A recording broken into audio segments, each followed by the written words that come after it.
Victory class की पावन धरा पर का बहुत बहुत हार्दिक स्वागत और अभिनंदन है। ठीक है, हाँ करें कहानी चालू, पक्का? ठीक है, हाँ अब सुनना है। हम करेंगे अभी चैप्टर 10 स्टार्ट। कौन सा चैप्टर 10, जिसे हिंदी में कहते हैं व्रत और इंग्लिश में कहते हैं सर्कल। ठीक है भाई, तो सबसे पहले आपके सामने एक सर्कल बनाते हैं और सर्कल की प्रॉपर्टी जानने की कोशिश करेंगे अपन। ठीक है, कि हाँ सर्कल के अंदर क्या क्या चीजें होती है। हाँ ये हो गया सर्कल। सर्कल का एक सेंटर होता है। सेंटर कहाँ होता है? एकदम नाम ही सेंटर है, केंद्र में होता है एकदम सेंटर के अंदर। ये हो गया सेंटर। ठीक साहब, अब इसके अंदर एक कॉर्ड होती है। ठीक है, कॉर्ड होती है जीवा, जो सर्कल को 2 पार्ट में डिवाइड करती है। ये हो गई कॉर्ड। क्या सर्कल को 2 पार्ट में डिवाइड कर लिया? मैं ये बिल्कुल नहीं बोल रहा हूं कि 2 इक्वल पार्ट कैसे भी हो सकते हैं। ओनली 2 पार्ट होने चाहिए, बात इतनी होनी चाहिए। यहां तक चीज समझ आ रही है? ठीक है, अच्छा मैं इस कोड को यहां भी बना करके यहां बनाता तो भी ये क्या होती? कोड ही होती, क्योंकि सर्कल के तो भी 2 पार्ट होते हैं। मैं थोड़ा और ऊपर बनाता तो भी ये क्या होती? अच्छा मुझे ये बताओ, इन तीनों में से सबसे बड़ी कोड कौन सी? सबसे ऊपर, क्योंकि हमें पता है कि जैसे जैसे हम ऊपर जा रहे हैं लाइन जो है उसकी लेंथ क्या हो रही है? इंक्रीज होती जा रही है, बढ़ती जा रही है। ठीक है साहब, थोड़ा और ऊपर गया तो इसकी लेंथ और इंक्रीज हो जाएगी। कंप्लीट यहां तक समझ आ रहा?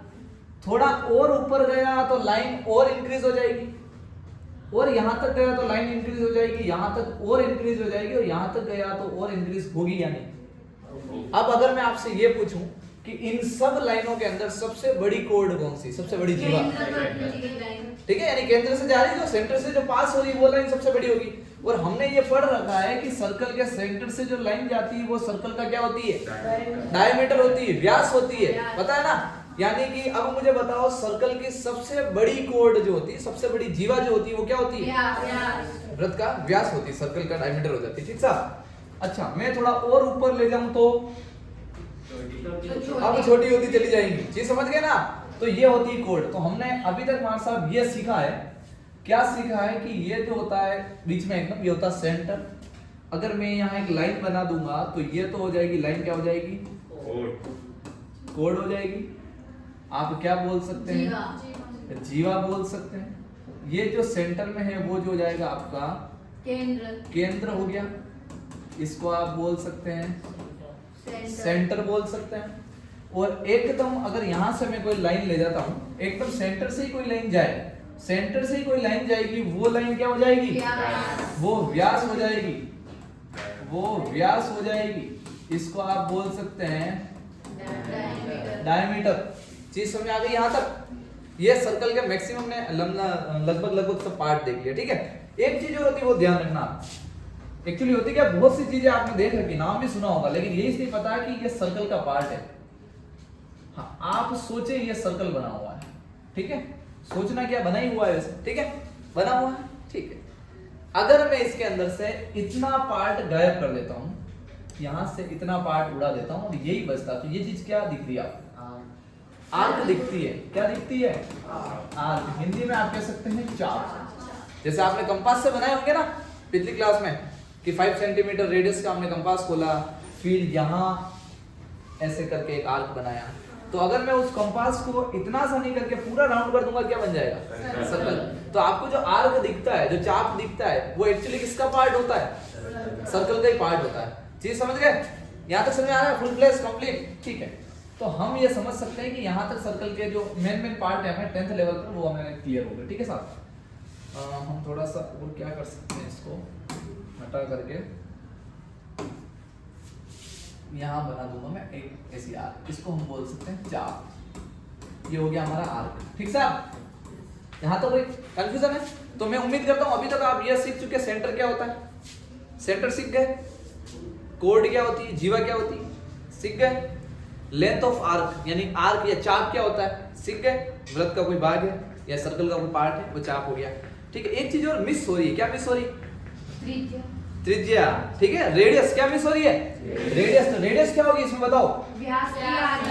बस हमें पता है कि ये पूरा तो व्यास हो गया, लेकिन अगर इसकी आधी ये मैं बात करता हूं तो ये त्रिज्या हो जाती है, रेडियस हो जाती है। ठीक सा, यहां तक कोई कंफ्यूजन है धरती पर किसी प्राणी को? ठीक है, अब एक छोटा सा कॉन्सेप्ट सीखना, उस पूरे चैप्टर जो आपका 10th है लगभग उसी कॉन्सेप्ट से सोल्व हो जाएगा। ठीक है, मतलब कॉन्सेप्ट क्या है? कॉन्सेप्ट ये सुनना है ये हो गया आपका सर्कल। क्या हो गया? सर्कल हो गया। ठीक है, सर्कल हो गया। अब सर्कल को ऐसी कोई लाइन जो टच करती हुई निकल जाए। कौन सी लाइन? ऐसी लाइन जो टच करती हुई निकले, जस्ट टच। ठीक है, जैसे मैं अगर जाऊं तो मैं टच करता हूं तो ओनली टच, जोर से टच नहीं करना। जोर से टच करूंगा तो आपके एक थप्पड़ पड़ जाएगी, समझा? तो वो वैसे टच नहीं करना, बहुत एक नॉर्मल सा टच। अभी दिखाते हैं आपको यहाँ। हाँ, आ रहे हैं, उसी पे आ रहे हैं, ये ना।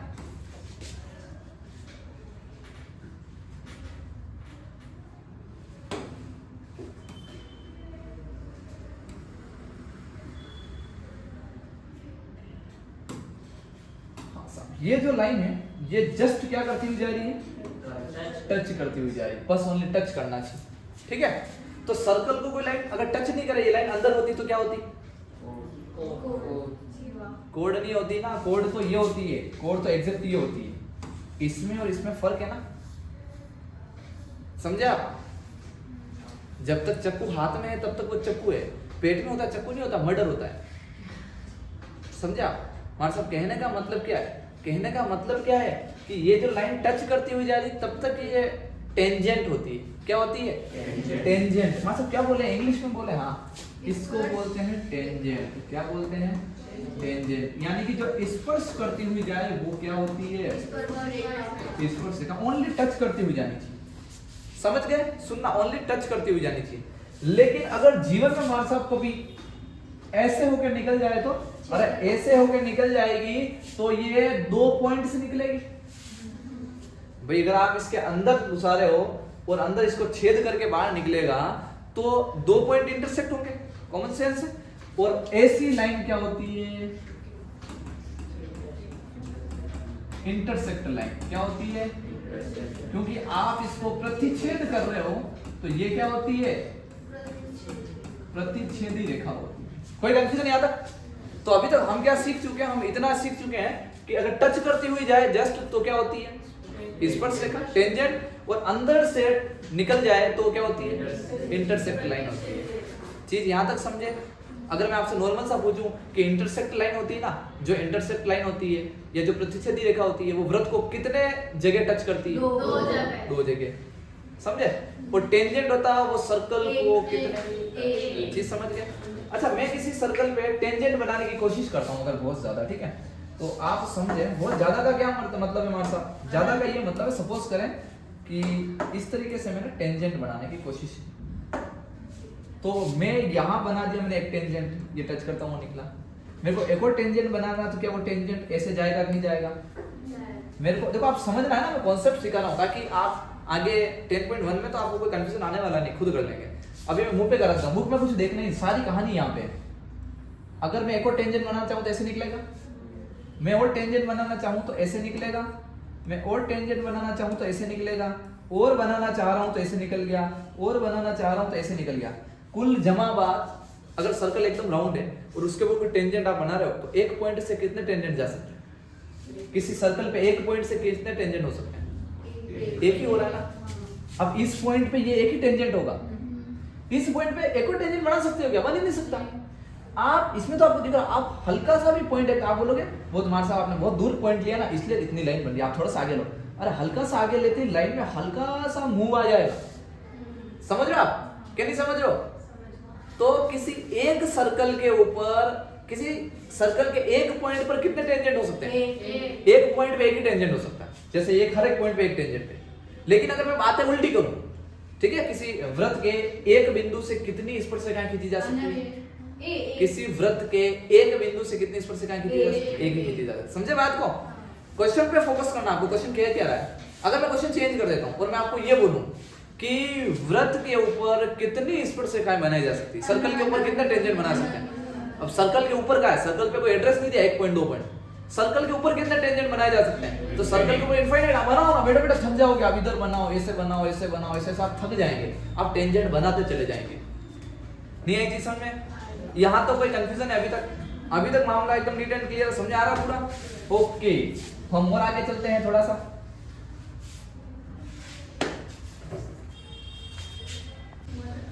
हाँ साहब, तो अभी तक हमने लगभग सब बातें देख ली, 2-4 छोटी छोटी बातें और कर लेते हैं। अच्छा, मैं ये चाहता हूं सुनना आप लोग, है ना। मैं ये चाहता हूं कि इस सर्कल पे मैंने एक टेंजेंट बनाया, ऐसे टेंजेंट हो गया है, ठीक साहब। मैं ये चाहता हूं कि मैं एक और टेंजेंट बनाऊं, पर इसके पैरेलल हो, इसके समांतर हो। कहां बनेगा? जस्ट सामने बना दो। पैरेलल जानते हो ना, ऐसे रास्ते हैं जो कभी एक दूसरे को चलते चलते ना मिले, ठीक है, ऐसे रास्ते पैरेलल होते हैं, ठीक है। एक अच्छी बात भी याद आई थी, लेकिन बाद में करेंगे, ठीक है। इस तरीके से समझ गए, ठीक है। जिनकी मंजिलें जुदा जुदा हो वो पैरेलल होते हैं, ठीक साहब। इस तरीके से ये चलते रहेंगे, मिलेंगे नहीं। हाँ, इच्छा से मार साहब थोड़ा सा टर्न ले लो, ऐसे नहीं होता है, ठीक है। चीज समझे? जैसे आपने सड़क के दो किनारे देखे, चलते रहते हैं, कभी एक दूसरे को नहीं मिलते हैं, वो पैरेलल चलते हैं। ये लाइन एक दूसरे को कभी नहीं मिलेगी।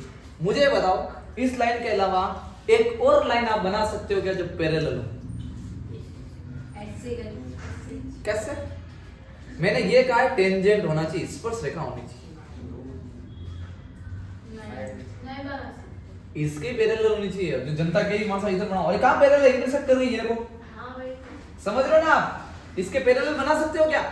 नहीं बना सकते हैं। अब मेरा क्वेश्चन है आपसे कि एक सर्कल पर कितने पैरेलल टेंजेंट हो सकते हैं? एक वृत्त पर कितनी समांतर स्पर्श रेखाएं हो सकती है?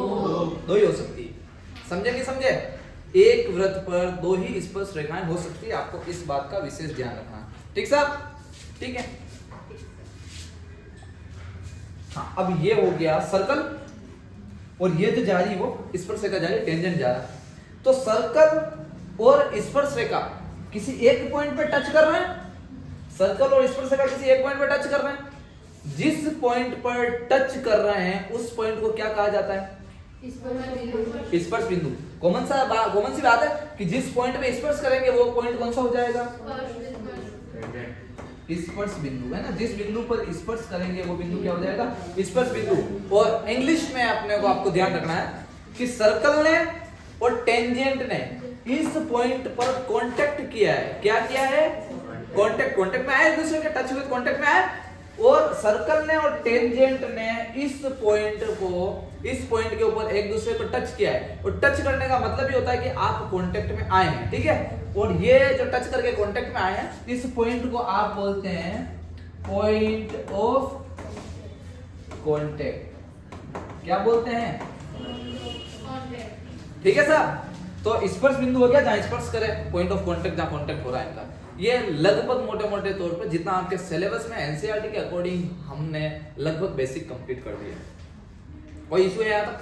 नहीं, एनसीईआरटी लेवल तक यहाँ। बाकी तो मैं आपको सर्कल के अंदर घुसाऊंगा, 11-12 के लेवल पे चले गए तो और बहुत डीप हो जाता है, ठीक है। आपको सर्कल इतना ही लगता है, इतना ही नहीं है। सर्कल खोल के आपके सामने रख दूं तो आपको दिमाग खराब हो जाएगा कि इतनी डीप चीजें होती है।